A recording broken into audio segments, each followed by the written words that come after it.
Gujarat police વિભાગની આરપીએફની 100 બટાલિયનની ટીમે મહેસાણા જિલ્લાના ખેરાલુ શહેરમાં શાંતિ જાળવવા અને પરિચિત અભ્યાસના હેતુથી વિવિધ પ્રવૃત્તિઓ હાથ ધરી હતી. આ કાર્યક્રમમાં ટીમે શહેરના મુખ્ય વિસ્તારોમાં પદયાત્રા કરી અને શાંતિ સમિતિની બેઠક યોજી. ખેરાલુ પોલીસ મથક ખાતે પીઆઈપીડી દરજીના સાનિધ્યમાં શાંતિ સમિતિની બેઠક યોજાઈ, જેમાં હિન્દુ અને મુસ્લિમ સમુદાયના આગેવાનો ઉપસ્થિત રહ્યા.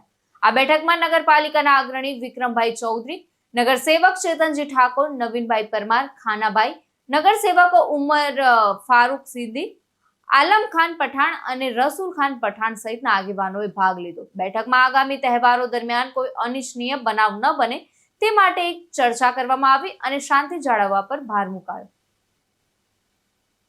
ત્યારે આરપીએફ 100 બટાલિયનના કમાન્ડર રાતુલ દાસની સૂચના અનુસાર સહ કમાન્ડર દાગડે સુબોધ સુરેશની દેખરેખ હેઠળ ટીમે ખેરાલુ શહેરમાં પદયાત્રા ધરી. તો આ દરમિયાન ટીમે જામા મસ્જિદ, હાટડિયા, બાળાપીર, ખારીકુઈ, આબલી ચોટા અને મુખ્ય બજાર જેવા વિસ્તારોની મુલાકાત લઈ માહિતી એકત્ર કરી. આ પદયાત્રાનો હેતુ શહેરની પરિસ્થિતિનો અભ્યાસ કરવો અને શાંતિ વ્યવસ્થા જાળવવા માટે આગોતરું આયોજન કરવાનો હતો. ફારૂક મેમણ સાથે ચક્રવાત ન્યૂઝ, ખેરાલુ.